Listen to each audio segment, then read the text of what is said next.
ผู้ฟังกำลังให้เกียรติรับฟังสถานีวิทยุเจียงใหม่มหานคร FM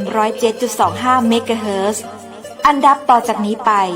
เจิญอู้จ๋ากำเมืองกับดีเจคำเพชรเจ้า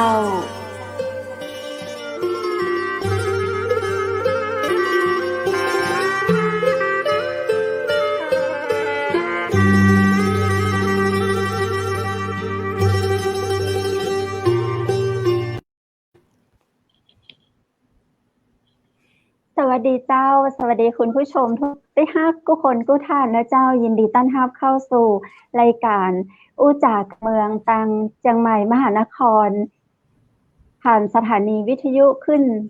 ผ่านสถานีวิทยุเชียงใหม่มหานคร FM 107.25 เมกะเฮิรตซ์จากอาคารวังสิงห์คำอำเภอเมืองจังหวัดเชียงใหม่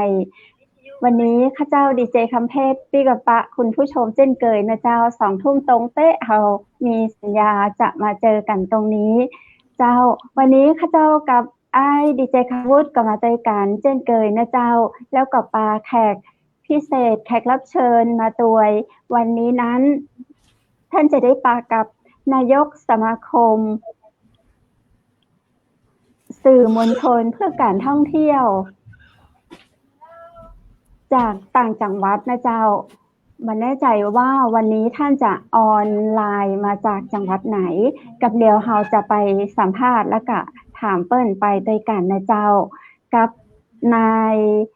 สว่างทองไพตำแหน่งนายกสมาคมสื่อมวลชนเพื่อการท่องเที่ยวเดินปะกับท่านเลยเจ้าสวัสดีเจ้าครับสวัสดีครับสวัสดีคุณวุฒิสวัสดีอาจารย์สว่างทองไพนะเจ้าขออนุญาตฮ้องชื่อเล่นอาจารย์โตนะเจ้าเต็มที่เลยฮะเต็มที่เลย ตอนนี้อาจารย์ลายอยู่ต่างจังหวัดไหนเจ้าจากนครนายกครับนครนายกโอ้ยอยากกินทุเรียนนครนายกจังเลยอ๋อตอนนี้ก็ต้องมีอยู่กับเจ้าก็ยังมีอยู่แต่ว่ามันก็คงจะเหลือน้อยนะเพราะมิถุนาเข้ากรกฎาเนี่ยทุเรียนจะวายแล้วก็คงจะไหลไปทางทุเรียนใต้แล้วมั้งครับเจ้าผลไม้ตังนครนายกน่าขนาดเลยเนาะโอ้ยต้องมายงชิดมาปางหวานประมาณเดือนธันวามกรากุมภาอะไรประมาณเนี้ยก็น่าจะเป็นผลไม้ที่ช่วงนี้จะเป็นผลไม้อย่างเจ้าช่วงนี้คือนครนายกมันมีผลไม้หลากหลายอ่ะมันมีทั้งเงาะก็มีทั้งอินทผลัมก็มีทุกวันนี้รู้สึกจะเป็นผลไม้ที่ปลูกกันทั่วไปละแต่ว่าถามว่าช่วงนี้มีอะไรแต่ก่อนเลยมักจะพูดถึงส้มโอบ้างอะไรบ้างทุเรียนเงาะจริงๆนครนายกมีครบนะเป็นผลมะม่วงอะไรเงี้ยก็จะค่อนข้างสมบูรณ์มันเป็นเมืองที่เป็นเมืองลุ่มแล้วก็เชิงเขาส่วนหนึ่งก็เหมาะเพาะปลูกนั้นผลไม้จะปลูกได้กับทุกอย่างเลยยกเว้นแอปเปิลนะวันนั้นก็ยังมีใครเอาสตรอเบอรี่มาปลูกก็ยังคือทุกวันนี้เป็นสตรอเบอรี่เคลื่อนที่ไปนะก็มีก็ได้เหมือนกันใช่ไหมคะได้ครับได้ผลก็ได้ก็ขายนะครับส่วนใหญ่ก็จะเป็นนักท่องเที่ยวก็แวะซื้อถือว่าเป็นมันทำให้เราเห็นเขาเรียกอะไรธุรกิจผลไม้ทางการท่องเที่ยวครับมันสามารถมาเป็นจุดหนึ่งที่เขาสามารถมาเพาะปลูกแล้วออกลูกเขาปลูกใส่ถุงดำแล้วมันคอนโทรลอาหารโน่นนี่นั่นได้อะไรเงี้ยมันก็ทำให้เขาคอนโทรลอาหารลูกมันก็ออกมันก็โอเคนะมันก็อากาศไม่ต้องหนาวมากแต่มันก็ให้ผลผลิตได้ก็ถือว่าเป็นผลไม้ที่ก็งงว่านครนายกมันมาปลูกขึ้นได้ยังไงก็พอเราไปดู เราไปคุยเขามันเป็นอย่างนี้นี่เองดีน้ำดีเขาใส่ไอ้นี่ทำถุงดำแล้วก็ใส่เป็นห่อถุงมาเลยแล้วก็เลือกเอาต้นขึ้นมาแล้วก็ประมาณสักครึ่งเดือนก็ออกลูกอะไรต่างๆได้เขาก็ทำเป็นการ์เด้นเลยตอนนี้ใครมานครนายกเนี่ยก็สามารถที่จะแวะซื้อกินสตรอเบอรี่ได้อย่างเงี้ยถ่ายรูปในสวนสตรอเบอรี่ได้อะไรอย่างเงี้ยครับประมาณนั้น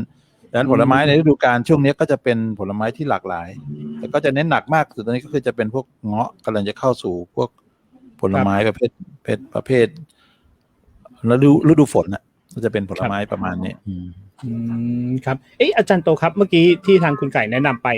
นายกสมาคมสื่อมวลชนเพื่อการท่องเที่ยวอยากให้อาจารย์โตอธิบายหน่อยครับสมาคมสื่อมวลชนเพื่อการท่องเที่ยวจัดตั้งมาแล้วกี่ปีแล้วมีวัตถุประสงค์ขึ้นมาเพื่ออะไร คือจริงๆแล้วสมาคมเนี่ยมันเกิดขึ้นจากเหตุการณ์ที่วันนั้นผมก็นั่งดูที่นักท่องเที่ยวตกพาราเซลอะที่พัทยา ครับ กอบกับเหตุการณ์นักท่องเที่ยวถูกข่มขืนที่เกาะเต่าเกาะนางยวน แล้วเราก็เห็นหลายๆเหตุการณ์ที่แบบเฮ้ยอะไรวะทำไมท่องเที่ยวซึ่งเป็นเส้นเลือดของแผ่นดินเราแท้ๆนี่กับ เราก็เสนอข่าวที่แบบซ้ำแล้วซ้ำเล่าอย่างนี้จะเป็นการเหมือน discredit แหล่งท่องเที่ยวบ้านเราอ่ะเราก็เลยมองว่าประเด็นที่นักท่องเที่ยวตกพาราเซลเนี่ยครับรัฐบาลกับประกาศว่าต้องปิดนะหยุดไม่ให้มีกิจการพาราเซลซึ่งผมมองว่ามันก็ไม่ใช่เพราะว่าคุณยังไม่รู้สาเหตุของการตกว่าเขาตกมาเพราะอะไรปรากฏว่าเอาไปมาไม่ใช่อุบัติเหตุกลายเป็นการฆ่าตัวตายอะไรเงี้ยอะไรเงี้ยมันก็เลยทำให้เราความรู้สึกว่าเฮ้ยมันน่าจะมีสื่อการท่องเที่ยวสื่อแบบฆ่ากันตายมันก็เยอะมากอ่ะเป็นพันสมาคมก็ว่าได้แต่เมืองไทยมีรายได้อยู่กับการท่องเที่ยวกับไม่มีสื่อไหนที่จะเข้ามาทำกันเรื่องนี้เราก็เลยมองว่ามันเป็นความสร้างสรรค์ก็เลยได้มีการพูดคุยกับทางการท่องเที่ยวแห่งประเทศไทยแล้วก็ในช่วงนั้นเนี่ยก็ได้ความกรุณาจากท่านพลเอกธนศักดิ์ปฏิมาประกรณ์กับท่านกอบการวัฒนศิริกุลแล้วก็ยังมีท่านสาครทาบุรี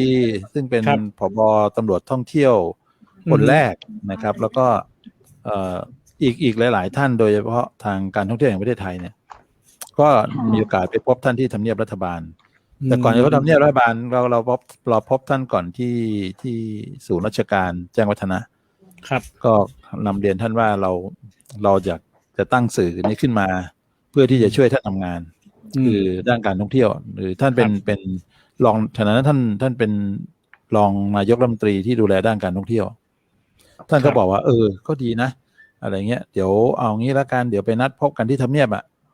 ว่าเรามาคุยกันดูซิว่าเรามีแนวทางที่เราจะขับเคลื่อนแล้วก็หนุนเนื่องกันยังไงได้บ้างก็จากนั้นก็ไปนัดพบท่านที่ทำเนียบก็พบทำเนียบเสร็จปุ๊บก็เราก็จดทะเบียนก่อนหน้านั้นเราจดทะเบียนแล้วเราถือว่าเป็นสมาคมที่จดทะเบียนเร็วที่สุดในประเทศนะใช้เวลาจดทะเบียนประมาณ3 วัน4 วันเองเรื่องปกติการจดทะเบียนสมาคมจะใช้เวลาประมาณเดือน2 เดือน3 เดือนขั้นต่ำแต่เราก็ได้เร็วมากก็มีหลายคนงงว่าคือสมาคมนี้เกิดมาได้ยังไงหลายคนจ้องจะเปิดนะแต่จดไม่ได้ทะเลาะกันบ้างอะไรบ้างอะไรเงี้ยก็เป็นที่มาว่าให้เรามาทำสื่อสร้างสรรค์ดีกว่าไหมเพราะว่าคำว่าสื่อท่องเที่ยวเนี่ยมันเป็นเสน่ห์อย่างหนึ่งคือเราได้ช่วยกันสร้างภาพลักษณ์ที่ดีให้กับการท่องเที่ยวแล้วก็เรามีแนวคิดที่อยากจะนำเสนอข่าวที่มันเป็นข้อเท็จจริงด้านการท่องเที่ยวจริงๆเช่นเหตุเกิดตรงเนี้ยถามนี่มันเกิดอะไรเช่นน้ำท่วมน้ำป่าไหลหลากจริงเปล่าเช่นนครนายกเนี่ยมีข่าวน้ำป่าไหลหลากปรากฏมันไม่ใช่ไงมันก็กลายเป็นเพียงแค่น้ำมันมาแป๊บเดียวอ่ะแล้วมันก็ไปแล้วมันก็เป็นเรื่องธรรมดาแต่ข่าวเนี่ยคุณเอาไปขายกัน500เนี่ยมันทำลายมันเป็นการทำลายภาพลักษณ์ด้านการท่องเที่ยวแต่ดีอย่างหนึ่งวันนี้โลกของแพลตฟอร์มทางด้านโซเชียลมีเดียเนี่ยมันทำให้คนเข้าถึงมากขึ้นก็เลยทำให้คนไม่กลัวเหมือนแต่ก่อนนี่ถ้าพูดถึงทีวีปุ๊บนี่เอาแล้วไม่อยากมากลัวน้ำท่วมน้ำหลากแต่พอมาวันนี้หลากก็หลากไปแต่พอเราเห็นข้อที่จริงธรรมดา น้ำไหลแวบเดียวไม่ถึง3 นาทีมันก็หยุดละมันหายละเพราะเป็นน้ำวูบเดียวทุกคนก็มาปกตินครนายกคนก็มาปกติไม่เหมือนแต่ก่อนอันนี้ก็เลยกลายเป็นว่าเราเห็นว่าการท่องเที่ยวเนี่ยเรายึดแนวคิดว่าการท่องเที่ยวเป็นเส้นเลือดของแผ่นดินเราทำอะไรตรงไหนได้เราก็น่าจะทำก็หลังจากนั้นเราก็เลยจัดให้มีการเปิดตัวสมาคมเราจดทะเบียนเมื่อวันที่3 กุมภาพันธ์ 2560นะครับแล้วเปิดตัวสมาคมเมื่อวันที่24 พฤศจิกายน 2560ที่โรงแรมรามาการ์เด้นก็ถือว่าเป็นการเปิดตัวที่ใหญ่มีหลายคนพูดว่าเราเป็นสมาคมแรกที่เปิดตัวใหญ่ที่สุดใหญ่ที่สุดก็ว่าได้คือแม้กระทั่งแอตตาเองแม้กระทั่งสภาอูฐเองก็ไม่ได้ใหญ่ขนาดนี้เพราะว่าเราได้รับงบสนับสนุนจากการท่องเที่ยวแห่งประเทศไทยเนี่ย1,600,000 บาทในการที่จะมาเปิดเราใช้เงินเต็มที่เลยไม่เหลือครับเราจัดงาน2 วันพี่น้องเรามาจากจังหวัดอื่นก็มีที่พักมีค่ารถมีอะไรต่างๆกลับไปหมดอ่ะไม่มีภาระมาตั้งแต่สงขลาปัตตานีแม่ฮ่องสอนก็มากันตากอุ้มผางอะไรเงี้ยมากันแบบเรารู้สึกดีก็เลยเห็นสิ่งเหล่านี้ก็เลยมองว่าเมื่อเราสตาร์ทแล้วเนี่ยเราจะทำยังไงให้มันไปต่อได้ ก็เราก็เข้าใจในบริบทการทำงานด้านสมาคมอยู่แล้วอ่ะก็เลยคือเราไปยื่นจดเองนะตัวผมเองไปยื่นจดเองแล้วก็ตามเอกสารทุกอย่างเองก็หลังจากนั้นแล้วเนี่ยพอเราเปิดตัวเสร็จแล้วนะครับรู้สึกเราจะมีงานชิ้นแรกทำเลยมั้งจะไปที่เมืองจันทบุรีก็มีคนทางการท่องเที่ยวแห่งการสำนักงานท่องเที่ยวและกีฬาจังหวัดจันทบุรีครับแล้วคราวนี้ถามว่าวัตถุประสงค์เราตั้งขึ้นมาเพื่ออะไรในวัตถุประสงค์เรามีอยู่ด้วยกันทั้งหมด6 ข้อครับอันแรกก็คือยังคงเป็นเรื่องของสมาชิกนะคือเราต้องการที่จะให้สมาชิกเนี่ยส่งเสริมในการนำเสนอข้อมูลข่าวสารนะครับด้านการท่องเที่ยวอย่างเป็นธรรมซื่อตรงด้วยข้อเท็จจริงอะไรอย่างนี้นะครับอันที่สรุปคร่าวๆนะครับแล้วอันที่สองที่เราชัดเจนสุดก็คือเรื่องของการส่งเสริมสนับสนุนแล้วก็นำเสนอร่วมกับองค์กรทั้งภาครัฐและเอกชนในเรื่องของการจัดการท่องเที่ยวบริการโอท็อปกลุ่มนวัตวิถีกลุ่มวัฒนธรรมเครือข่ายต่างๆให้เกิดการท่องเที่ยวในทุกมิติของการท่องเที่ยวอันหนึ่งก็ส่งเสริมการท่องเที่ยวแบบเชื่อมโยงระหว่างจังหวัดระหว่างประเทศแล้วก็มิตรประเทศเนี่ยจะมีเราเลยไม่ใช้ชื่อคำว่าแห่งประเทศไทยครับเราเลยใช้ชื่อคำว่าสมาคมสื่อมวลชนเพื่อการท่องเที่ยวตรงๆไปเลยไม่ต้องมีหางเราก็ยังสามารถทำงานคู่กับกลุ่ม CLMV ก็คือมีวันนั้นเราก็ไปประชุมที่เชียงรายก็มีพม่าลาวกัมพูชากัมพูเดียนะคือเรียกเวียดนามเนี่ยเขาเรียกกลุ่ม CLMV เนี่ยเราก็ได้มีข้อตกลงร่วมกันระหว่างสมาคมเหมือนกันรวมไปถึงการประชุมเรื่องของ2ฝั่งโขงที่อุบลราชธานีกับทางสื่อทางพี่น้องสปป.ลาวอันนี้ก็เป็นอีกคือจริงๆแล้วสื่อเราไม่ใช่สื่อปกตินะครับเราเป็นนักพัฒนาไปด้วยเป็นนักพัฒนาชุมชนไปด้วยนักสังคมสงเคราะห์เรายังมีวัตถุประสงค์ข้อหนึ่งที่เราเขียนว่าเพื่อนำรับเรื่องร้องทุกข์ปัญหาต่างๆที่เกิดขึ้นในกิจกรรมอุตสาหกรรมการท่องเที่ยวเนี่ยให้ได้รับการเยียวยาและแก้ไขเนี่ยก็นี่ก็เป็นหน้าที่เราจัดโครงการต่างๆเพื่อเป็นการส่งเสริมบรรยากาศด้านการท่องเที่ยวอันเนี้ยในอย่างยั่งยืนเนี่ยก็เป็นหน้าที่เราเหมือนกันฉะนั้นเราก็ถึงทุกวันนี้ถ้าพูดถึงเรื่องงานแล้วเนี่ยถือว่าเยอะนะครับเยอะมากเยอะจนบางคนงงว่าเฮ้ยสมาคมสื่อทำไมทำงานได้หลากหลายทำงานได้หลากหลายมากคือเพราะอะไรเพราะวัตถุประสงค์มันเขียนไว้แบบนั้นการทำงานสมาคมมันต้องทำงานบนพื้นฐานของข้อบังคับแล้วก็วัตถุประสงค์สมาคมเป็นหลักนะแล้วสมาคมเราก็จดทะเบียนในราชกิจจานุเบกษาซึ่งเป็นกฎหมายนะฉะนั้นการประกาศราชกิจจานุเบกษาเนี่ยถือว่าเป็นสมาคมที่ถูกต้องตามกฎหมายถ้าสมาคมไหนไม่ได้ประกาศในราชกิจจานุเบกษาเนี่ยถือว่าเป็นสมาคมที่ไม่ได้จดทะเบียนถูกต้องฉะนั้นเราได้รับการคุ้มครองตามกฎหมายถ้าผิดก็ผิดด้วยกฎหมายอะไรอย่างเงี้ยก็จะนั่นก็คือวัตถุประสงค์สัญลักษณ์เราก็เลยกลายเป็นรูปนกตัวหนึ่งที่บินแล้วก็มีวงกลมคล้องอยู่ข้างบนอะไรอย่างเงี้ยนะครับเป็นการบ่งบอกถึงภายใต้โลกใบนี้มันมีใต้ฟ้าใบนี้โลกใบนี้ภายใต้จักรเราก็เลยมองว่าไอ้ตรงเคิร์ฟสีเนี่ยมันเป็นการอย่างสีฟ้าเนี่ยเป็นบ่งบอกถึงความเป็นตัวตนของเราในผืนแผ่นดินเนี้ยเราควรจะอยู่กันอย่างส่งเสริมการท่องเที่ยวอ่ะในทุกด้านไม่ว่าจะเป็นทะเลแล้วก็อยู่ใกล้อาจารย์ไหมคะเอาโชว์หน่อยไหมคะอยากเห็นใช่ไหมเดี๋ยวสักครู่หนึ่ง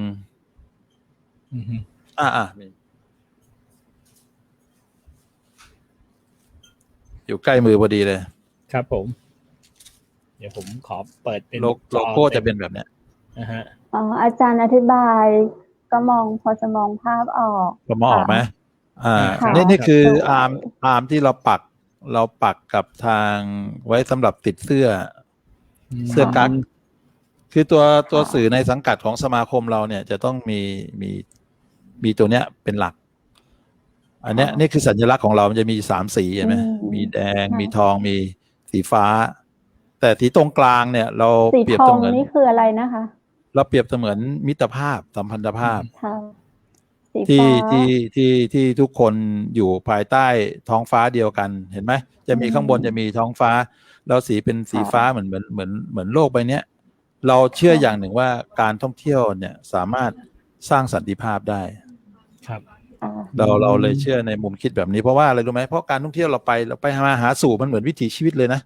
ครับ ค่ะ แต่ก็เราไปไหนมาหากันอย่างเงี้ยก็ไปเที่ยวอ่ะเหมือนเราไปไปไงสบายดีไปเยี่ยมคนโน้นหน่อยไปเยี่ยมคนนี้หน่อยอะไรอย่างเงี้ยมันก็เป็นวิถีชีวิตที่อยู่กับเพียงแต่ว่ามันมีเรื่องของการใช้จ่ายใช้สอยเข้ามาเกี่ยวข้องแค่นั้นเองเราไปหาใครก็ได้เนี่ยเราข้ามไปหาพี่น้องเราฝั่งลาวฝั่งพม่าเนี่ยที่เราไปกลับมาไปเชียงตุงไปเราก็ไปคุยกันโน่นนี่นั่นมันก็เป็นเรื่องที่แบบเรายึดหลักว่าใครทำอะไรได้เราทำก่อนใครทำไม่สะดวกไม่เป็นไรนะเราจะไม่เหมือนคนอื่นในความคิดแบบเฮ้ยทำไมฉันทำคนเดียวไม่ทำช่วยฉันเลยอะไรเงี้ยซึ่งเราไม่มีแนวคิดแบบนั้นไม่มีแนวคิดแบบนั้นก็คือเป็นที่มาเป็นที่มาว่าวัตถุประสงค์ของเราเนี่ยจะอยู่ประมาณนี้ของการก่อตั้งเลยนะหลักๆเลย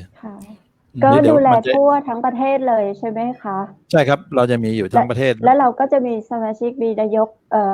มีสมาคมประจำแต่ละจังหวัดด้วยตอนนี้เดิมทีเนี่ยเราให้ทุกคนได้เรียนรู้กันก่อนด้วยการจัดตั้งเป็นประธานคณะอนุกรรมการประจำจังหวัดครับแต่พอมาปีนี้เรามองว่าทุกคนพอที่จะเข้าใจ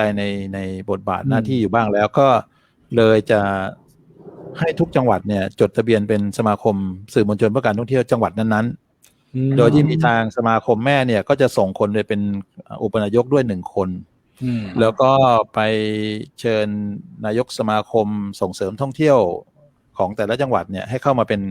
ป็นกรรมการร่วมกันเท่ากับว่าสมาคมสื่อทำงาน2 ด้าน2 ขาคือขานำเสนอกับขาสนับสนุนก็คือเราก็จะมีกลุ่มทางสมาคมที่เป็นส่งเสริมธุรกิจท่องเที่ยวจังหวัดนั้นๆก็เอาเข้ามาเป็นพาร์ทเนอร์กันแล้วก็ช่วยกันขับเคลื่อนดังนั้นปีนี้เราเน้นวางไว้ทั้งหมดเลย22 จังหวัด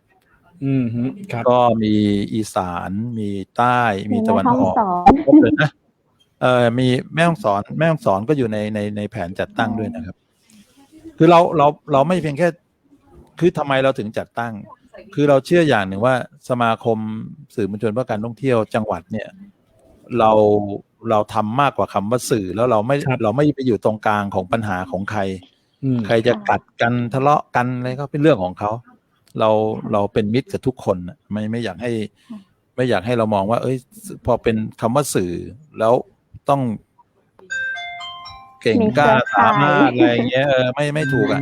แล้วขณะเดียวกันเราก็เลยมามองว่าแล้วในเรื่องนอกจากเรื่องนี้มีอะไรอีกคือตอนนี้สมาคมสื่อมวลชนเพื่อการท่องเที่ยวเองเนี่ยเราได้ไปส่งเสริมให้กับจังหวัดที่ไม่มีสมาคมเนี่ยจัดตั้งอีก1 สมาคมคือสมาคมธุรกิจท่องเที่ยวและบริการจังหวัด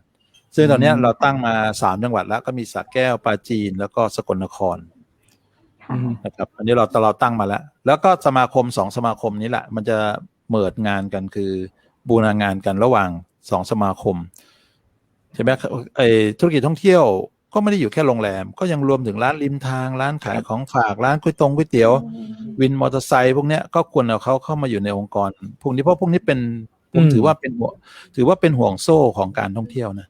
ผมไม่ได้เป็นว่าเป็นวงจรเลยนะผมเป็นห่วงโซ่เลยคือยังไงพวกนี้ต้องร้อยอยู่ในอุตสาหกรรมท่องเที่ยวโดยปฏิเสธไม่ได้เวลาเราไปต่างจังหวัดเนี่ยเราไปไม่ถูกแล้วก็ถามร้านค้าใช่ไหมอยากกินอะไรก็แวะร้านค้าถามว่าทำไมเราไม่ให้เอาเขาเข้ามาเป็นส่วนหนึ่งที่จะขับเคลื่อนการท่องเที่ยวจังหวัดเขาเองเพราะมันเป็นภาพลักษณ์ของการท่องเที่ยวดังนั้นปีนี้สมาคมก็เน้นในเรื่องของการสร้างภาพลักษณ์ด้านการท่องเที่ยวเป็นหลักกับ2เรื่องของการสร้างการมีส่วนร่วมของภาคประชาชนให้เข้าถึงแผนของจังหวัดครับอันนี้เรามีแผนทำปีนี้ถึง40 จังหวัดซึ่งเราทยอยทำมาแล้วก็ล่าสุดจะเป็นที่จังหวัดจันทบุรีก่อนหน้านั้นจะเป็นที่พะเยานะครับพะเยาไปมาแล้วเดี๋ยวเชียงรายก็จะมีเชียงรายมีอุ้มผางมีระนองพังงาสตูลตรังมีภูเก็ตมีหนองบัวลำพูหนองคายอะไรเงี้ยนะครับมุกมหาสารคามสกลซึ่งมันเป็นเนื้องานที่ดูเหมือนใหญ่นะแต่ผมมองว่าทำแล้วมันมีความสุขอ่ะมันเลยทำให้เป็นเนื้องานเล็กได้ครับคือเราเดินทางเราก็งานนี้เราต้องขอบคุณทางสสปนนะครับคือทีเซปนะครับซึ่งครั้งหนึ่งไก่ก็เคยได้งบก้อนนี้ไปก็คือโครงการประชุมเมืองไทยปลอดภัยกว่าโดยทางสสปนเนี่ยได้ถือว่าเครดิตสมาคมพอสมควรเพราะว่าเราทำจริงแล้วก็มันอาจจะได้เงินช้าหน่อยแต่มันก็คือเราทำจริงๆเพราะว่าความ การได้เงินช้าเนี่ยเราไปว่าเขาไม่ได้หรอกเพราะว่า อืม เขาก็มีอะไรเรียกอะไรกระบวนการของเขานะ ครับ แต่ขอให้มาก็แล้วกันแต่มันก็ได้อะมันอาจจะได้ช้าหน่อย ก็ อืม บางทีอย่างกุ๊กไก่ก็เคยบ่นนะบอกว่าไม่ได้ช้าจังอะไรเงี้ย จริงๆเราจริงๆส่วนตัวเองเราก็บอกว่าเราสำรองได้ไม่พอ เพราะมันเยอะมาก ครั้งที่แล้วเนี่ยจัดทั้งหมดนี่39 จังหวัดนะ แล้ว39 จังหวัดเราทำเบิกทีเดียว ซึ่งเราต้องหาเงินสำรองไปเกือบประมาณเกือบ400,000 กว่าบาท ซึ่งมันไม่ทัน ก็ต้องยอมให้กุ๊กไก่บ่นไปก่อนจนสุดท้ายก็จะ ก็มันก็เป็นอะไรที่แบบนี่เป็นข้อเท็จจริงนะวุฒินี่คือข้อเท็จจริงคือเราไม่ว่ากันเพราะว่าไก่ก็น้องอะไรเงี้ยเราถือว่าเป็นเรื่องปกติ มันก็เป็นข้อเท็จจริงทีนี้ทำงานเนี่ยถ้าเราคุยข้อเท็จจริงกันเนี่ยผมว่ามันเป็นเรื่องแฟร์เรายอมรับได้ไงมันเป็นข้อเท็จจริงไงนี่ก็คือส่วนหนึ่งที่สมาคมเข้ามามีบทบาทในเรื่องของการทำงานด้านการท่องเที่ยวแล้วก็เป็นที่มาที่ไปของสมาคมที่เราทำมากกว่าคนอื่นทำนะที่เราย้อนกลับไปคำว่ามากกว่าคำว่าสื่อเนี่ยถ้าเราพูดถึงสื่อเนี่ย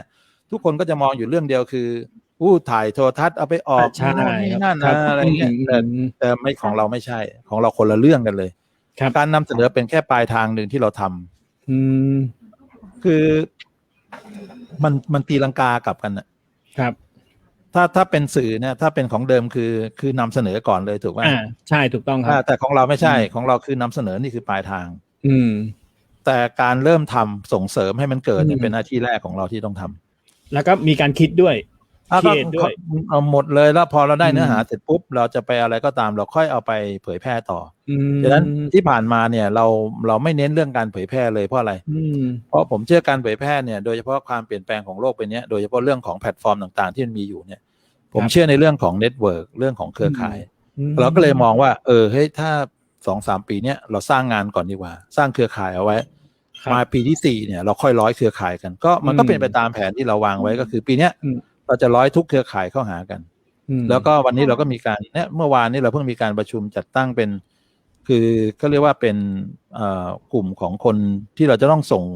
เนื้อหาเวลาเราไปประชุมทีมเนี้ยก็จะทำหน้าที่ในการผลิตแล้วก็ส่งแชร์ต่อแล้วเราก็จะไปสร้างกลุ่มที่เป็นกลุ่ม Facebook YouTube เป็นพวกของกลุ่มแต่ละจังหวัดเนี่ยขึ้นมาอีกรอบหนึ่งพวกนั้นก็จะมาร้อยต่อจากเราอันนี้การแชร์มันจะ impact กับคนรับไงมันจะส่งผลเราก็เลยคิดว่าใครอยากดังก็ดังไปแต่เราไม่ดังหรอกเราคือเราทำงานแบบมีวิธีคิดของตัวเองนะครับไม่ได้ไปหวังว่าต้องดังหรือไม่ดังไม่อันนั้นไม่อยู่ในหัวเราเลยคือขอว่าสไตล์การทำงานเราเป็นแบบนี้แล้วก็คือสูตรใครสูตรมันอ่ะใช่พอทำแล้วมันก็มีความสุขนะครับอาจารย์ร้อนครับอาจารย์โตครับผมถามนิดนึงถ้าสมมติว่าคนเนี่ยพอฟังปุ๊บเนี่ยน่าสนใจจังเลยสมาคมเนี่ยถ้าเกิดแบบเขาอยากจะเข้าไปดูความเคลื่อนไหวเนี่ยมันมีช่องทางตรงไหนบ้างมันมี Facebook แล้วก็บังเอิญเรียนนิดนึงว่าเว็บไซต์เราเพิ่งเสร็จเพิ่งมีตังค์ทำเว็บไซต์กันคือเราก็เก็บตังค์นะก็ tspa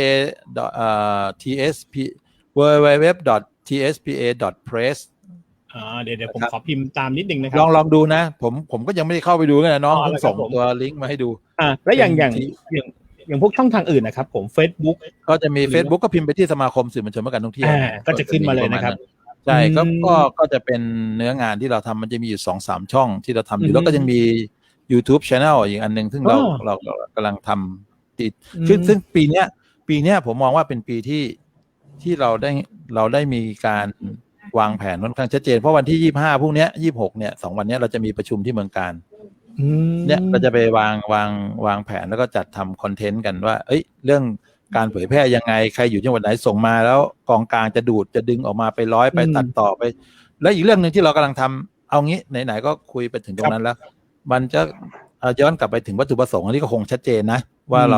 ราตั้งขึ้นมาเพื่ออะไรอันนี้ก็จะไปถึงเรื่องของแนวทางในการทำงานของเราเมื่อสักครู่ที่บอกว่าทำไมเราคิดต่างจากคนอื่นก็คือเราไม่ถือว่าสื่อมวลชนจะต้องเป็นคนมีวิทยุมีหนังสือพิมพ์ไม่ต้องทุกวันนี้เราถือว่าทุกคนเนี่ยเป็นสื่อเพราะสื่อมันอยู่ในสมาร์ทโฟนหมดแล้วใช่ครับถูกป่ะ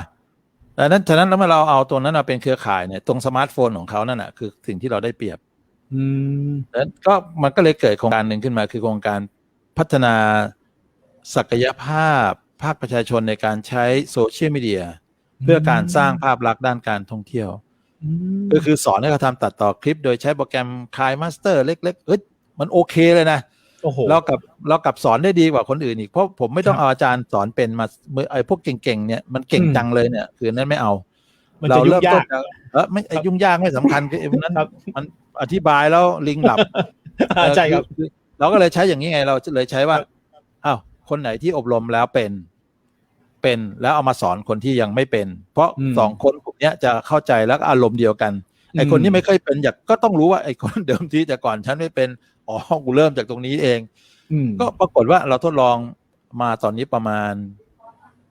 4 จังหวัดมีราชบุรีมีนครนายกมีปัจจีนแล้วก็มีเดี๋ยวเราก็จะมีไปที่สระบุรีปรากฏว่าเชื่อไหมว่าวันนี้เราดูการบ้านในไลน์ที่เขาส่งมาให้เราดูเนี่ยเฮ้ยคนทำหลายคนเริ่มมืออาชีพขึ้นอ่ะเรามองว่าเฮ้ยอินเสิร์ตเป็นใส่เทคได้มีป๊อปอัพมีโอเคว่ะอะไรเงี้ยเราก็เลยบอกว่าถ้าใครส่งครบ20 คลิปเนี่ยเราจะขยับคุณขึ้นไปอยู่ในระดับ Intermediate คือระดับกลางเนี่ยก็จะไปสอนเทคนิคเพิ่มแล้วก็ไปสอนเรื่อง YouTube เรื่อง Facebook เดี๋ยวให้อาจารย์อีกคนนึงเข้ามาสอนอันเนี้ยเราก็ขยับพอถึงระดับสูงสุดเนี่ยคือขั้นแอดวานซ์เนี่ยเขาก็ต้องสามารถที่จะยิงแอดได้สามารถโน่นนี่นั่นได้ละคราวนี้ก็จะเป็นสเต็ปต่อไปซึ่งเราถือว่าเป็นเนื้องานที่เราทำอยู่ตอนนี้คือเรื่องของการสร้างภาพลักษณ์ด้านการท่องเที่ยวนะก็จะวกมาเรื่องนี้แหละทำไมเราต้องตัดต่อคลิปก็เพราะว่าคลิปวิดีโอเนี่ยคนดูมากที่สุดแล้ว2 คนใช้ Facebook เป็น64 ล้านยูเซอร์เนี่ยถือว่าเยอะดังนั้นเราก็ต้องใช้มากกว่าแล้วเราก็อาศัยตัวเนี้ยถามว่าไอ้คนที่มีสมาร์ทโฟนอยู่ในมือแล้วก็ถือว่าเป็นสื่อเราเป็นเครือข่ายนั้นตอนนั้นว่าเราไม่สนใจว่าคุณจะเป็นใครคนมอเตอร์ไซค์ก็ได้เป็นได้หมดครับถูกไหมฉะนั้นถึงบอกว่าเนี่ยเราก็มานั่งมองในมุมกลับว่าถ้าการทำงานของสมาคมในส่วนเนี้ยมันเป็นเรื่องที่เราน่าทำมากกว่าคืออื่นๆก็ปล่อยก็ทำไปข่าวอาชญากรรมทำก็ทำไปใครจะฆ่ากันตายใครจะไปดูน้องชมพู่ก็ไปดูไปอะไรเงี้ยเรื่องของเขานะเราก็ทำของเราอย่างเงี้ยอย่างไก่อยู่แม่เสลียงอย่างเงี้ยไก่อาจจะเข้าไม่ถึงแม่ฮ่องสอนก็ได้ตัวอำเภอแม่ฮ่องสอนอย่างเงี้ยวันนั้นเกิดไฟไหม้ที่พิพิธภัณฑ์อย่างเงี้ยแล้วถามว่าจะเอาใครอยู่ตรงโน้นแล้วเราก็ต้องเริ่มจากตัวที่แม่เสลียงก็ต้องไปสร้างลูกข่ายตัวเองไว้ที่ตัวแต่ละอำเภอฉะนั้นเราก็เลยเกิดแนวคิดว่าถ้ามันเป็นสมาคมได้ก็ต้องให้มีสมาชิกทุกอำเภอแล้วก็เอาตัวสมาชิกเขานั่นแหละมาพัฒนาครับก็ประมาณนั้นนี่สัญญาณจากแม่เสลียงหลับเลยพอพูดถึงแม่เสลียงหลับตาแล้ว อย่างนี้ครับอาจารย์โตครับอย่างเมื่อกี้ที่อาจารย์โตบอกว่าที่สอนในเรื่องของการตัดต่อเนี่ยผมถามนิดนึงคนที่เรียนแล้วแบบทำได้เลยเนี่ยอายุประมาณสักเท่าไหร่อายุที่เขามาอายุไม่น้อยนะเหรอครับนั่นสิครับตรงนี้น่าสนใจเลยนะจริงๆครับตรงนี้ประเด็นนี้น่าสนใจคือมันทำให้เราไม่ได้มองแค่เรื่องการตัดต่อได้ไม่ได้นะแต่เรากลับมองว่าเราทำให้ผู้สูงวัยเนี่ยได้ใช้เวลาว่างในการทำบางคนไปเอาประวัติตัวเองมา100เขาไม่รู้จะเอารูปอะไรมาใส่ก็เริ่มเอารูปเก่าๆเอาเพื่อนโน่นนี่นั่นมาไก่หลุดไปแล้วเดี๋ยวเข้ามาสัญญาณแม่เสลียงจะเป็นอย่างนี้ครับคุยก็จะหายไปอะไรเงี้ยคุยต่อได้ใช่ไหมคุยต่อได้เลยครับได้เลยครับคุยต่อได้เลยก็มันก็จะเป็นในมุมลักษณะเชิงเนี้ยเนื่องจากว่าเราครับคือเราเชื่ออย่างหนึ่งว่าเครือข่ายเป็นอะไรที่เหมาะสมแล้วกับยุคนี้ใช่ไหมเนี่ยอย่างน้อยคนหนึ่งมีไม่รู้กี่แพลตฟอร์มอยู่ในมือเนี่ยขี้เหร่มี Facebook มี Line YouTube ใช่ป่ะ3 อันเนี่ยมีแน่ๆ IG ก็ว่ากันไปถูกไหมส่วนจะตามอะไรทันไม่ทันใช้อะไรเป็นไม่เป็นแต่อย่างน้อย Line เขี่ยเป็นบางคนไม่เป็นขี้เหร่ก็อัพ Facebook ได้แล้วนี่คือคอนเทนต์ถูกคอนเทนต์ที่เราเลือกแพลตฟอร์มไงเราเลือกแพลตฟอร์มทำแต่คอนเทนต์ก็ขึ้นอยู่กับวิธีคิดของเขาไงแต่เราก็ต้องสอนเขาไงวางบล็อกโน่นนี่นั่นอะไรเงี้ยแต่เบื้องต้นคือต้องกล้าก่อนคือเวลาเราสอนเขาเราจะบอกว่าอย่ากลัวที่จะจิ้มผิดอย่ากลัวจิ้มบางคนพอดึงภาพมาใส่ได้จะจิ้มหน่อยก็กลัวหลุดกลัวขาดกลัวหายกลัวขี้เกียจต้องกลับมาทำใหม่ใช่ไหมแล้วไก่ทำเป็นป่ะเป็นนั่นนะไหนลองทำคลิปไปดูสักการที่เห็นไม่ถ่ายกันเยอะจนเมื่อกี้คุยกันครับของกุ๊กไก่เนี่ยนะจริงๆแล้วเนี่ยภาพที่กุ๊กไก่ไปถ่ายมาเนี่ยในหลายๆมุมที่ส่งมาเนี่ยนะคือกุ๊กไก่ไปใส่ ดีเทล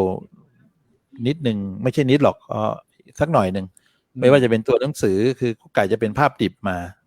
เดี๋ยวถ้าเรารู้จักพิมพ์เท็กซ์เข้าไปวางมุมอินเครดิตตัวเราใส่เข้าไปแปะได้เนี่ยผมว่าเอาแค่ประมาณนี้ก่อนเอาดนตรีใส่ให้มันสอดรับกับพื้นที่มันโอเคแล้วเอาแค่นี้ใส่เริ่มต้นง่ายๆทำสักวันละ10 คลิป10 คลิปผมเชื่อว่าไม่เกิน50 คลิปมันชำนาญอย่างตอนเนี้ยหลายคนที่ส่งการบ้านมาให้ผมดูเนี่ยทำ10 คลิป8 คลิป9 คลิปแล้วก็โอเคแล้วขอโทษนะอายุคนที่ทำสูงสุดเนี่ยคือ62นะครับโอ้แล้วเป็นด้วยไม่ใช่ธรรมดานะไอ้พวกวัยรุ่นของแง่งหน้าห้องท่านรองผู้ว่านี่มาเรียนด้วยเหมือนกันไอ้คนนี้ยังไม่ถึงไหนเลยครับกลายเป็นว่าผู้สูงวัยเนี่ยใส่ใจเรื่องนี้มากกว่าผู้ที่เป็นกลุ่มวัยรุ่นจะเป็นไปฉาบฉวยอย่างเงี้ยเวลาเราก็จะสอนเรื่อง TikTok อย่างเงี้ยเราก็ต้องบอกว่าแล้ว TikTok มันทำอะไรได้TikTok มันเป็นถ้าจะสร้างความเชื่อมั่นเนี่ย TikTok มันถ้าเป็นส่วนตัวเราเองเราไม่ค่อยเชื่อมันเท่าไหร่มันเป็น TikTok มันเป็นแอปเอนเตอร์เทนได้มากกว่าอะไรแต่หลังๆเนี่ยหลังๆคนใช้เยอะนะก็เริ่มมีการเปลี่ยนแนวแล้วTikTok นี่น่าสนใจ TikTok มีสาระขึ้นครับเนี่ยก็เลยมองว่าเนี่ยคือสิ่งที่สมาคมเราตั้งขึ้นมาด้วยวัตถุประสงค์แบบนี้กับเนื้องานประมาณนี้นะครับก็คิดว่าคงพอจะเข้าใจก่อนเบื้องต้นครับอย่างพวกภาพต่างๆคลิปต่างๆเนี่ยอนาคตเนี่ยเข้าไปดูในเพจของสมาคมก็ได้จะได้เห็นแน่นอนเดี๋ยวจะมีครับเราจะพยายามให้เขาเข้ามาเกาะเพจเราให้มากนะครับวัน26เนี่ยที่เราคุยกันเนี่ยมันจะเป็นการเคาะในเรื่องของแอปแต่ละตัวแล้วก็จะทำยังไงให้เกิดการเข้าถึงให้มากที่สุดเว็บไซต์สามารถที่จะให้ตัวแทนจังหวัดเข้ามาใส่ได้อะไรเงี้ยค่ะเหมือนอาจารย์ทำงานเหมือนคลื่นใต้น้ำเลยคือในยุคนี้มันเป็นยุคของโควิดเนาะแต่ว่าการดำเนินการงานของอาจารย์คือไม่หยุดเลยแต่เราไปได้ไงไม่มีด้านนี้มากระทบเลยอะไรไม่เราเพราะอะไรรู้ไหมถูกคือประเด็นไม่คือเรามองว่าเราไม่ได้ทำแข่งกับใครไงเรากำลังทำแข่งกับความคิดของเราเองอ่ะเราเอาไอเดียเราออกมาเราเอา mindset เราออกมาเสร็จแล้วเราก็มาดีไซน์มันทุกวันนี้อย่างใครไม่ไปเหรอผมไปเนี่ยผมเพิ่งกลับจากภูลังกามาผมไม่เห็นจะต้องไปเพราะอะไรรู้ไหมผมขับรถไป2 คน3 คนผมก็ไปกับคนที่ผมไว้ใจได้ลงไปกินข้าวข้างทางแล้วก็ไปกินอาหารกับชาวบ้านแม่งก็อร่อยเว้ยกินไส้อั่วกินลู่โน่นนี่นั่นแล้วก็ไม่เห็นเป็นไรก็คือมันเลยทำให้เราไปได้นั้นผมเลยไม่ค่อยซีเรียสเรื่องโควิดอะไรมากมายก็คือเรามองว่าเราไปกับคนที่เราไว้ใจแล้วลงในพื้นเราเลือกได้เราสามารถโฟกัสพื้นที่ได้ไม่ไปพื้นที่เสี่ยงการท่องเที่ยวมันก็ไปของมันได้ผมมองว่ามันอยู่ที่วิธีปฏิบัติตัวกับวิธีคิดมากกว่านี่ครับพอฟังอาจารย์โตแล้วเนี่ยผมจริงๆแล้วแบบอยากให้ทุกคนคิดอย่างนี้เหมือนกันคือไม่งั้นทุกอย่างมันจะหยุดนิ่งก็ทุกวันนี้เราก็เซลล์ทิงกิ้งที่อื่นนะอย่างเช่นสกลนครเนี่ยเขาก็จะเที่ยวคือเราให้เน้นการท่องเที่ยวแบบเชื่อมโยงระหว่างจังหวัดใกล้กันไกลข้ามไม่ได้ไม่เป็นไรให้ใกล้ๆกันก่อนแล้วอีกอันนึงที่เรากำลังมองว่าวันนี้คือบทบาทการส่งเสริมคือเราเห็นชัดเลยอย่างพะเยาเนี่ยเราไปกลับมาเนี่ยคือพะเยากับเราให้ไอเดียเขาว่าพะเยาเนี่ยมันต้องแต่งตัวนะต่อไปอย่าเรียกว่าเมืองผ่านต้องเรียกเมืองพักเลยใครจะผ่านก็ช่างมันแต่เราเรียกว่าเมืองพักก็แล้วกันเรื่องของเขาใครจะผ่านก็ผ่าน2คือแต่งตัวเราต้องแต่งตัวบ้านเราให้เป็นมุมท่องเที่ยวมุมเช็คอินต้องมีว่าอนันโยไปไม่ได้ช่วงนี้กำลังซ่อมเนี่ยมันก็ต้องมีมุมอื่นที่ให้คนเลือกถ่ายได้ก็วันเราจะมีการประชุมท่องเที่ยวเชื่อมโยงวันที่6ที่ถึงเนี่ยที่นครนายกถ้าว่างก็มาดิวุฒิถ้าอยู่ใกล้น่าสนใจครับคือเราจะมีตัวแทนทั้งหมดประมาณ7 จังหวัดมาคุยกันก็มีสกลนครพะเยาปราจีนสระแก้วนครนายกสุพรรณนครสวรรค์ประมาณนี้7 จังหวัดเนี่ยเราจะคุยเชื่อมโยงกันครับอย่างเมื่อกี้ที่อาจารย์บอกว่าอย่างผมเนี่ยสมมติว่าคนทั่วไปที่ไม่ได้เป็นสื่ออะไรเงี้ยไม่ได้หมายถึงว่าทุกคนคือตอนนี้เป็นสื่อหมดก็เขาสนใจอยากเข้าไปร่วมทำอะไรด้วยในสมาคมได้2 อย่างได้2 ทางนะทางที่1คือตัวสมาคมแม่เนี่ยที่กุ๊กไก่ก็เป็นส่วนหนึ่งในการตั้งนะ ครับ ของเราเปิดรับสมาชิกประเภทตลอดชีพอย่างเดี เดี๋ ย ยว วคุณวุฒิดูแลในส่วนของเชียงใหม่ ได้ครับ เพราะว่าเดี๋ยวเราต้องทำ2 จังหวัดอะค่ะทำแม่ฮ่องสอนแล้ว คื ก็ อ เชียง เรา ใหม่ให้ เรา อาจารย์ เราวางไว้อย่างนี้ว่าตัวของสมาชิกเนี่ยมันจะมีอันหนึ่งที่เรามักจะกลัวจะมีปัญหาก็คือเรื่องการแต่งกายของสมาคมเองเนี่ยโดยเฉพาะเสื้อกั๊กเราก็เลยมีแนวคิดว่าคนที่เป็นสมาชิกตลอดชีพเท่านั้นที่จะใส่เสื้อกั๊กได้เพราะอะไรเพราะเราไม่ต้องไปตามดูประวัติ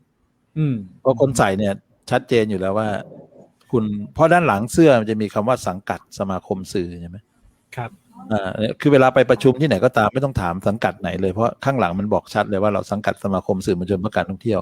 สมัครได้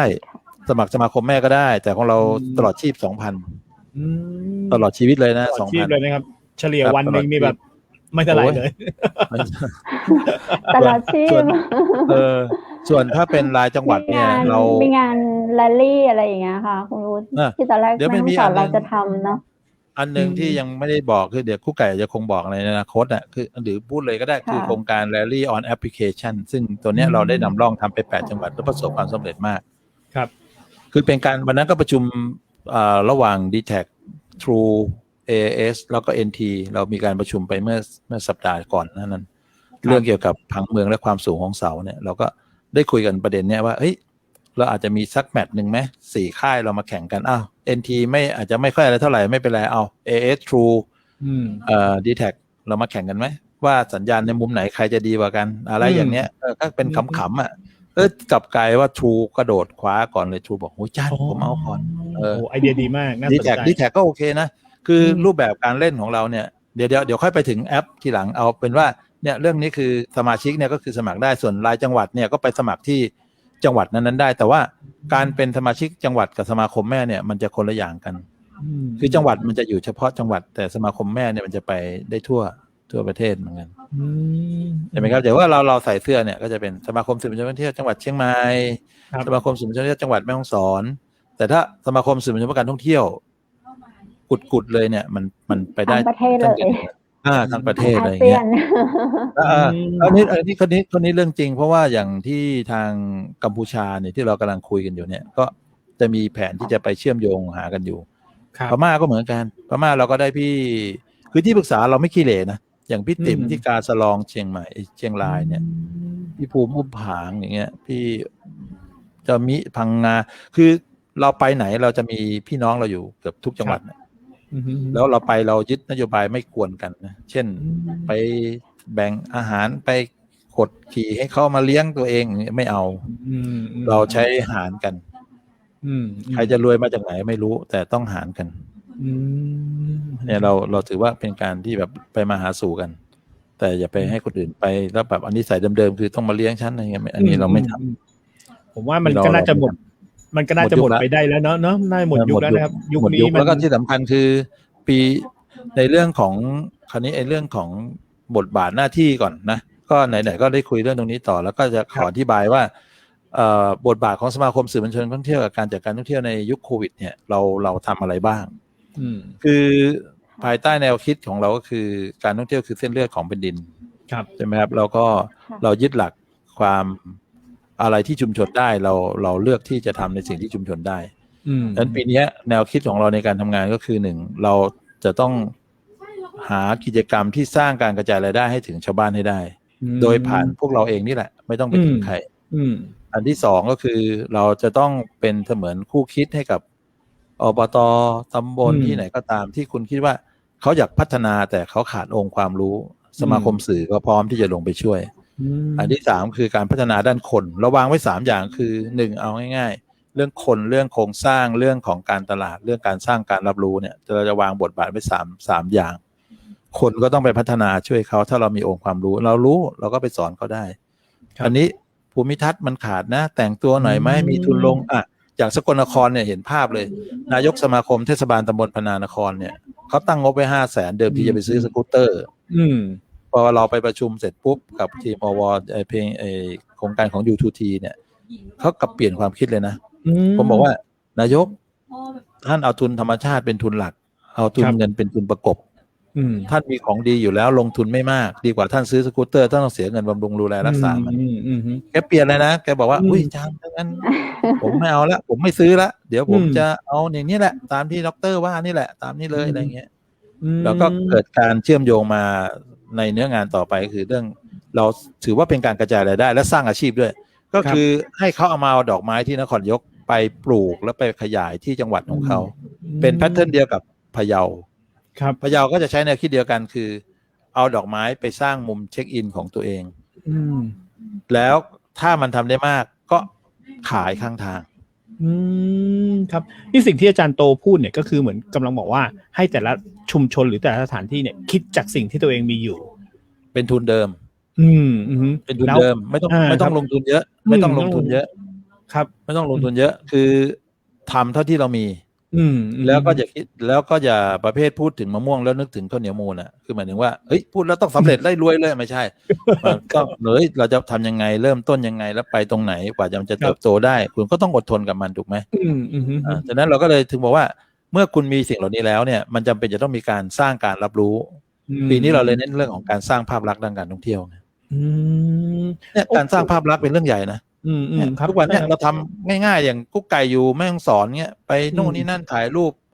ไปกับหนุ่มไปถ่ายตรงโน้นตรงนี้เอารูปสวยๆส่งมาอย่างเงี้ยทำเป็นคลิปร้อยกลับมาอย่างเงี้ยมันแล้วเราก็ไปเลือกมุมที่มันดูสวยงามเหมาะสมก็ทำให้คนอยากไปครับพระธาตุดอยกองมูข้อแท้จริงคืออะไรแม่เสลียงกับสิ่งที่เกิดขึ้นปัจจุบันเป็นยังไงความเป็นไปแม้กระทั่งถนนหนทางที่คล่องตัวสะดวกขึ้นมันโอเคใช่ไหมมันก็เป็นหน้าที่ของคนในพื้นถิ่นเนี่ยเป็นคนนำเสนอครับแล้วก็เลยมองว่าภาพลักษณ์การท่องเที่ยวเป็นสิ่งสำคัญฉะนั้นก็จะมีเรื่องของการทำคลิปน่ะมันก็จะเชื่อมโยงเข้ามาหากันเห็นไหมมันจะมีส่วนร่วมของภาคประชาชนถ้าคุณอยากจะทำโครงการแบบนี้จะเอางบจังหวัดไหมอย่างตัวผมเองเนี่ยผมเป็นกปจ.จังหวัดเป็นธรรมาภิบาลจังหวัดแล้วก็เป็นเรื่องของอนุกรรมการอยู่ประมาณ 4-5 ชุดเนี่ยเราจะรู้เลยว่าเฮ้ยชาวบ้านมันไม่เคยเข้าถึงงบประมาณของรัฐบาลก็เพราะว่าชาวบ้านไม่รู้มันจะเข้าทางไหนเอาถามไก่ในไก่รู้เปล่าว่างบฟังก์ชันคืออะไรไก่ก็ยังไม่รู้เลย งบยุทธศาสตร์คือตัวไหนbrief project idea project คืออะไรไม่รู้เรื่องเลยแต่เวลาชาวบ้านต้องการเสร็จปุ๊บจะไปของบฟังก์ชันหน่วยงานนั้นไม่อยู่ในแผนมันจะอยู่ได้ยังไงก็คุณเขียนล่วงหน้าไป2 ปีแล้วอะตอนนี้ไม่ทันแล้วนะต้องไปขอปี66นะรู้ป่ะโอ้ครับใช่ไหมฉะนั้นสรุปว่าชาวบ้านจะเข้าถึงแผนจริงๆก็คือประมาณปี70นะจบปี13จบแผนพัฒนาชาติ13พอดีเลยเนี่ยนี่ก็เป็นงานหนึ่งที่เราพยายามอยากจะให้ชุมชนเนี่ยเข้าถึงมันอาจจะเข้าถึงไม่มากไม่จำเป็นต้องไปฝากชีวิตกับอบต.มันสามารถโยกมาใช้งบฟังก์ชันของแต่ละหน่วยงานเนี่ยเข้างบยุทธศาสตร์เข้างบจังหวัด CEO ได้เข้างบกลุ่มจังหวัดได้เข้างบย่อยๆของท้องถิ่นได้อย่างเงี้ยมันอยู่ที่วิธีคิดอบจ.ก็ได้เพราะอบจ.ทุกวันนี้เขาอนุมัติเงินได้โดยตรงครับไม่ต้องผ่านผู้ว่าเลยตอนนี้อนาคตเขาก็จะเรียกว่าเป็นการกระจายอำนาจไงแล้วอย่างอบจ.เนี่ยสำคัญอบจ.เนี่ยเขาจะมีเงินรายได้จากอะไรเรียกเก็บของเขาอยู่แล้วแล้วก็เป็นบทบาทหนึ่งที่เราส่งเสริมตอนนี้คือสมาคมสื่อเองไม่ได้เป็นสมาคมสื่อที่เน้นเรื่องของการสร้างถ่ายภาพแล้วส่งไม่ใช่มันไม่ใช่เลยคิดใหม่ได้เลยครับเราก็ต้องสร้างคนเราเหมือนกันให้เอาแนวคิดนี้ไปใส่ไว้เพื่ออะไรเราเป็นเสมือนนักพัฒนาชุมชนไปพร้อมๆกันนะครับ2เราก็ต้องเป็นนักที่จะมีองค์ความรู้เอาไปถ่ายทอดได้ด้วยเราก็เลยเกิดแนวคิดว่าเราไม่อยากให้ความคิดมันตายไปกับตัวเราอะวันหนึ่งเราตายไปแต่การกระทำมันยังอยู่กับเขาได้อย่างเงี้ยเราก็ต้องเอาสิ่งเหล่านี้ถ่ายเอาองค์ความรู้เราไปซะก็เลยเป็นวิธีการทำงานของเราในปัจจุบันนี้ก็คือเรื่องเราก็เน้นตามวัตถุประสงค์ข้อที่2ของสมาคมอยู่แล้วส่วนตัวสมาชิกเราก็ทำงานตามบทบาทข้อที่1คือเราให้สมาชิกเป็นสื่อที่ไม่เป็นสื่อเงื่อนไขคือไปรีดตังค์เขาไปโน่นนี่นั่นอะไรเราไม่เอาแล้วเราเน้นคนที่สมัครใจจริงๆเข้ามาทำงานครับไม่มีเงินแต่ถ้ามีก็ได้ไปไม่มีก็ไม่เป็นไรไงไม่มีก็ทำประมาณนั้นก็จะเห็นเป็นบทบาทที่ค่อนข้างชัดเจนและขณะเดียวกันเรายังมีเรื่องร้องทุกข์ตอนนี้เราก็รับเรื่องจากของผู้ประกอบการบางคนที่เขาถูกโกงตั๋วอย่างเงี้ยเราก็ช่วยเขาเอาตังค์ก็ช่วยเอาตังค์คืนมาให้เขาได้ประมาณ600,000 กว่าบาทอย่างเงี้ยเคสนี้อยู่ที่8 ริ้วซื้อตั๋วแล้วปรากฏว่ามันโควิดอ่ะแล้วเขาไม่ได้ไปก็ผัดมาเรื่อยๆแล้วก็เขาก็โทรมาคุยกับเราก็ให้ความคิดว่าโน่นนี่นั่นอะไรเงี้ยจุดได้เงินคืนมาแล้วก็ ค่าวีซ่าค่าตั๋ว6,000ก็บอกไม่เป็นไรนั้นให้เขาเถอะเพราะว่าเขาไม่ได้เจตนาหรอกแล้วก็กลายเป็นว่าเราทำให้คนได้แล้วขณะเดียวกันวันนี้สมาคมสื่อเองเราก็เป็นสมาชิกสภาอุตสาหกรรมท่องเที่ยวแห่งประเทศไทยประเภทสามัญนะครับเราเป็นประเภทสามัญนะไม่ใช่เป็นประเภทกลุ่มนั่นไม่ใช่นะเราเป็นประเภทสามัญซึ่งมีสิทธิ์เต็มในตัวสภาเลยปีนี้เราก็เลยจะเสนอให้สภาแก้ไขข้อบังคับตัวเองนะครับโอ้เท่าที่ฟังมาดูเนี่ยสื่อสมาคมตะกี้เราค้างกันไว้อันหนึ่งใช่ไหมเราค้างกันไว้อันหนึ่งใช่ไหมกู้ไก่เรื่องโครงการ Rally on Application หรือเป็น Sport Tourism on App ครับตัวเนี้ยเรารูปแบบที่เราเคยคุยกันไว้ซึ่งทางเหนือเนี่ยจะมีปัญหาเรื่องสัญญาณแต่ไม่เป็นไรก็เรากำลังมองว่าเราจะทำยังไงให้มันเหมาะสมได้คือการแข่งโดยใช้ GPS เป็นหลักแต่สนุกนะอันภาษาชาวบ้านคือโคตรสนุกเลยเนี่ยที่แข่งมาเพราะว่าต่อให้เจ้าบ้านเข้ามาแข่งเจ้าบ้านก็ไปไม่ถูกธันวาคมอะไรแล้วก็ไม่คือของทางแม่ฮ่องสอนก็ลองดูเราก็ลองมองว่าเราอาจจะจัดตรงนี้เนี่ยแล้วก็เราไม่ได้เป็นการเรียกเก็บเงินนะแต่เราเป็นสมทบใครอยากจะมาร่วมกิจกรรมกับเราก็มาเก็บเป็นเงินสมทบนะเป็นค่าเสื้อค่าโน่นนี่นั่นอะไรก็ว่าไปอันนี้ทำได้Rally on App เนี่ยเป็นอะไรที่สนุกมากเพราะว่าคนแข่งจะไม่รู้ก่อนกำหนดหรอกว่าจะไปไหนเขาจะรู้ตอนก่อนแข่งประมาณ2 ชั่วโมงครับคือเราจะต้องไปปั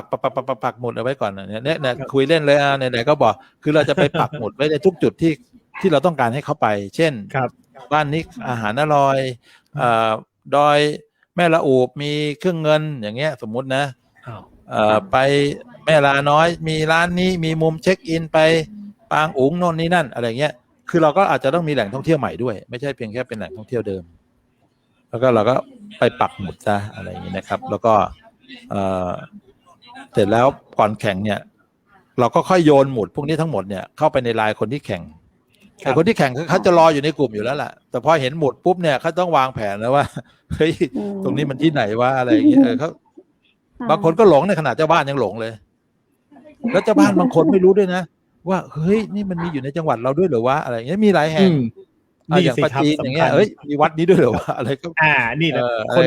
คนในจังหวัดแท้ๆอาจจะยังไม่รู้บางทีไปกินข้าวเนี่ยแล้วปักเลยว่าร้านเนี้ยมีแกงนี่อร่อยคุณต้องกินนะก็เอาตังค์ไปจ่ายชาวบ้านไปทำบุญต้องถ่ายรูปมาด้วยนะทำบุญกี่บาทถ่ายแล้วเราประเมินรายได้จากหลักฐานที่คุณจ่ายนั่นแหละว่าการแข่งขันอย่างเนี้ยมีการใช้จ่ายให้กับชุมชนเป็นเงินเท่าไหร่ใช่ไหมสูงสุดเราเคยทำได้ถึง400,000 กว่าบาทนะในการแข่งขันครั้งหนึ่งที่เอาเงินไปจ่ายกับชาวบ้านเลยเนี่ย400,000 กว่าบาท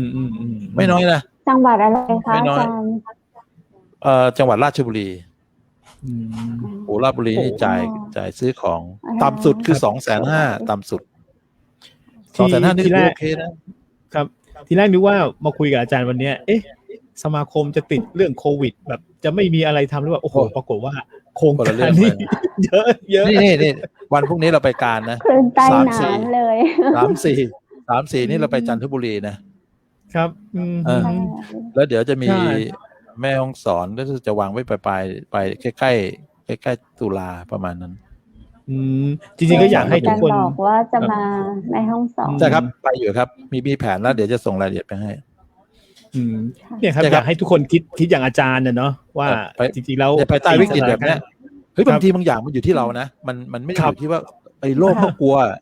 โลกนะเราก็กลัวแต่ผมมองว่าเฮ้ยเราจัดการได้นะทุกวันต่อไปเทรนด์ท่องเที่ยวมันเปลี่ยนนะคนจะขับรถไปเที่ยวกันเป็นกลุ่มก้อนเป็นกลุ่มเล็กๆไปกับกลุ่มคนที่ไว้ใจได้นะฉะนั้นลดเรื่องของเทรนด์แคมปิ้งเนี่ยมาแน่ๆ 100%อาหารการกินได้ใช้จ่ายน้อยอันเนี้ยเขาจะไปกันแบบนั้นแหละแต่เราก็ยึดเอาแนวคิดว่าถ้าเรามาเที่ยวกันเป็นกลุ่มก้อนเนี่ยเอารถมาทุกคนขับรถมาพี่ฝากโครงการหนึ่งไว้คือให้คิดไปเลยคือโครงการเจ้าบ้านพาเที่ยวหรือว่าผมจะไปเชียงใหม่โครงการชาวบ้านพาเที่ยวจากนครนายกเนี่ยนี่เราทำมาแล้วนะเราทดลองแล้วนะมานครนายก2 วัน 1 คืนเพียง 1,000 บาทเนี่ยเราจะพาคุณเที่ยวใน 1,000 บาทคือ 1,000 บาทบวกอะไรบ้างอาหารเย็นที่พักใช่ไหมอาหารเช้า3 มื้อ 1,000 ค่าเบ็ดเตล็ดปรากฏเขาบอกโหคุ้มเพราะอะไร1 เข้ามาเขาไม่ต้องเสียเวลาหาไง อืม เราก็วางแผนไปเลยว่ามาถึงปุ๊บเช้ามารับรถรับไปถึงไหนต่อเราก็ว่ากันถ้าเรามีรถเราก็เอารถเราบริการเขาเราก็รวมอยู่ในนั้นนั่นแหละใช่ไหม2 วัน 1 คืนเราวางไว้เลย ที่เชียงใหม่มีค่ะแบบนี้นะคะที่เชียงใหม่มีค่ะอาจารย์ที่บ้านแม่กำปองค่ะแม่คำปองมันเป็นอย่างนี้มันเป็นอย่างนี้กุ๊กไก่วันนั้นผมไปมาแล้วบ้านแม่คำปองคือบ้านแม่คำปองเนี่ยมันดีอยู่อย่างหนึ่งคือเขาสามารถจัดการพื้นที่ได้ด้วยตัวเองเพราะว่ามันเป็น2 ฝั่งถนนอีกฝั่งหนึ่งมันเป็นที่สูงไงมันไม่เหมือนหลายๆที่และที่สำคัญเขาไม่มีหมาไม่มีไก่ไม่มีพวกอะไรที่ส่งกลิ่นเหม็นแล้วก็ทำสะอาดเห็นไหมซึ่งมันเป็นระเบียบแต่ว่าแสงแดดด้วยค่ะคือเย็นตลอดทั้งวันแต่ว่าไอ้ร้านที่ทำโปรแกรมเนี้ยรู้สึกว่าปิดไปแล้ววันนั้นผมเข้าไปขวามือปิดละไม่มีกิจกรรมดีละแม้กระทั่งพวกแอดเวนเจอร์ทั้งหลายทั้งปวงก็ไม่มีละอันนี้มันก็เปลี่ยนไปตามบริบทของช่วงเวลาแต่เอาไปมาก็คือว่าโควิดจะระบาดแค่ไหนก็ตามเราน่าจะเป็นคนหนึ่งที่เป็นเหมือนฮีโมโกลบินที่มันสามารถไปได้เรื่อยๆเราก็ไปหล่อเลี้ยงได้ตามกำลังเราใครจะทำไงเราก็ทำแค่นี้เราก็มีกำลังทำแค่นี้แต่ยังดีกว่าหยุดนิ่งเลยไงเนี่ยเราไปเนี่ยเราก็เอาเงินไปจ่ายเขานะค่าที่พักค่าอาหารอะไรเงี้ยมันก็ถือว่าหลายคนนี่ขอบคุณเราด้วยซ้ำว่าโอ้ขอบคุณมากอย่างที่จันทบุรีเนี่ยโรงแรมเพิ่งเปิดครั้งแรกวันแรกเลยเรานี่เป็นคนไปใช้บริการเขาเงินประมาณ10,000 กว่าบาทเนี่ยเขาก็ขอบคุณเรานะเป็นการเปิดโรงแรมวันแรกที่รับแขกได้เนี่ยเขาก็โอเคแล้วอะไรเงี้ยนี่ก็เป็นภารกิจแล้วก็บทบาทหน้าที่ของสมาคมสื่อนะครับในปัจจุบันที่เราทำในช่วงของโควิดได้เนี่ยแม้กระทั่งเรื่องการรณรงค์มาตรฐานชาที่เราทำช่วยกับททอยู่ก็เราก็ทำอยู่เราก็เป็นองค์กรหนึ่งที่สามารถออกเป็นเซอร์ให้กับคนที่ต้องการมาตรฐานชาได้ครับคือสมาคมสื่อก็เป็นส่วนหนึ่งในนั้นแล้วก็มีอีกหลายๆเรื่องนะที่เรากำลังเตรียมทำอยู่โดยเฉพาะเรื่องการเปิดสมาคมในจังหวัดแต่ละจังหวัดอันนี้เราวางไว้ทั้งหมด22 จังหวัดนี่ก็น่าจะเราก็เดี๋ยวจะต้องมีการเชิญตัวแทนจังหวัดเข้ามาอยู่ในรายเฉพาะเพราะต้องอธิบายเรื่องเอกสารนะครับเราคิดว่าน่าจะจดเสร็จประมาณ3 เดือนข้างหน้าก็น่าจะจดได้หมดครับก็นี่ฮะก็คืออยากจะบอกพี่น้องท่านผู้ฟังหรือท่านที่กำลังชมอยู่ทางเชียงใหม่มหานครหรือว่าเป็นท่านที่เป็น FC อยู่แล้วก็ตามในส่วนของคลื่นวิทยุที่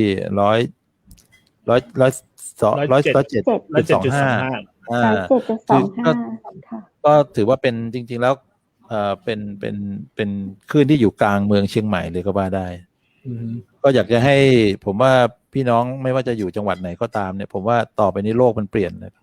ความสิ่งหนึ่งที่เราไม่ควรหายเลยก็คือมิตรภาพสัมพันธภาพอย่าให้มันหายอย่าให้มันเปลี่ยนเพราะเรายังไงเสียเมืองไทยยังต้องอยู่กับการท่องเที่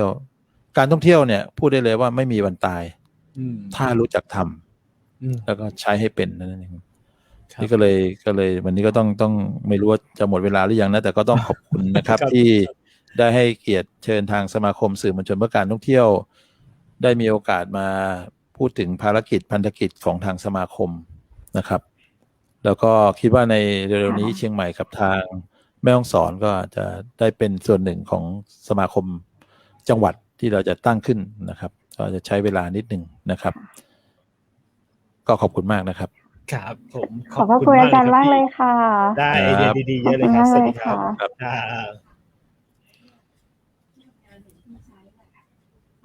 เสียดายนะเจ้าคุณผู้ชมอยากติดตามถ้าฟังแหมเนาะมันเป็นเรื่องอย่างที่แบบสบายใจถึงแม้จะอยู่ในช่วงของโควิดแต่เห็นว่าองค์กรที่จะทำขึ้นหรือว่ากิจกรรมต่างๆบ่มีการลดน้อยถอยลงไปกิจกรรมจากอาจารย์โตหรือว่าอาจารย์สว่างองค์ไผ่เนาะเล่าสู่กันฟังในวันนี้เป็นภารกิจที่ฟังแล้วก็ม่วนอกม่วนใจแทนพี่น้องชาวไทยนะเจ้าเฮาบ่หยุดในเรื่องของการที่เราจะทำอย่างที่เราตั้งใจทำเพื่อทำต่อไปจะไปวันไปกลัวนักเนาะแต่เฮาก็บ่ประมาทในเรื่องที่เราจะทำในยุคโควิดนี้นะเจ้าก็เป็นตัวอย่างที่ดีจากองค์กรจากสมาคมเครือข่ายต่างๆเนาะก็เอาเป็นตัวอย่างที่ดีกัน ก็น่าจะดีขึ้นเพื่อประเทศไทยของเราวันนี้ก็ต้องขอบคุณอาจารย์แหมก้ามเจ้าอาจารย์โตนายยางทองไพนายกสมาคมสื่อมวลชนเพื่อการท่องเที่ยวนะเจ้าใครสนใจจะติดต่อผ่านสถานีวิทยุเชียงใหม่มหานครก็ได้นะเจ้าพระเจ้าจะเป็นสื่อกลางเฮือกับการจัดตั้งสมาคมแต่ละจังหวัดเพื่อครบกู้จังหวัดในประเทศไทยเฮาเนาะอย่างที่อาจารย์บอกว่าการท่องเที่ยวเป็นเส้นเลือดใหญ่ของคนไทยเฮาจะอยู่ได้เราจะมีเงินมีทองใจกันสบายๆเนี่ยก็จากการท่องเที่ยวดังนั้นก็อย่าละทิ้งปล่อยปละละเลยกับเรื่องของการท่องเที่ยวถึงแม้จะเป็นสื่อทำการในด้านเดียวเราคงได้ฟังแค่ข่าวด้านเดียวดังนั้นวันนี้เรามาฟังในเรื่องของสื่อเพื่อการท่องเที่ยวก็กิจกรรมที่ดีนะเจ้าขอสนับสนุนนะเจ้าก็เป็น1คนในเครือข่ายของสมาคมดังกล่าวเจ้าก็ชวนเพื่อนๆชวนคุณผู้ชมทุกท่านนะเจ้าเข้าร่วมได้ติดต่อได้นะเจ้าติดต่อสถานีวิทยุเชียงใหม่มหานครได้สำหรับวันนี้นะเจ้าข้าเจ้าก็ขอบคุณคุณผู้ชมที่อยู่ติดตามกันมาเกือบ1ชั่วโมงเต็มๆนะเจ้าวันพรุ่งนี้เป็นวันหยุดสำหรับเชียงใหม่มหานครจากกำเมืองที่จะมาปะกับคุณผู้ฟังที่นี่แต่ทางสถานีก็ยังออนแอร์เปิดรายการ24ชั่วโมงนะเจ้าในการชมภาพผ่านเพจสถานีเชียงใหม่มหานครเฮาออนไลน์อยู่วันจันทร์วันอังคารวันพุธวันพฤหัสบดี1อาทิตย์ทับปะกัน4วันนะเจ้า3วันศุกร์เสาร์อาทิตย์เฮาหยุดพักผ่อนกันเนาะ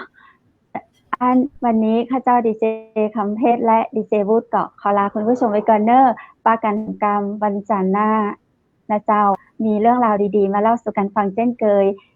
สำหรับวันนี้ขอคุณผู้ชมโชคดีและมีความสุขนอนหลับฝันดีสวัสดีเจ้า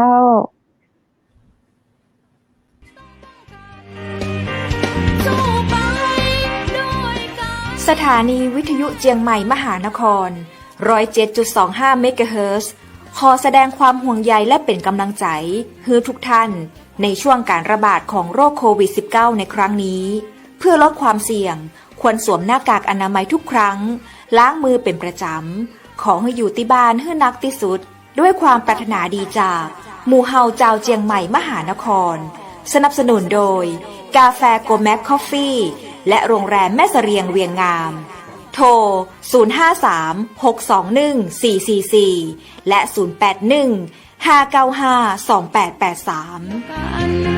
เราจะฝ่าฟัน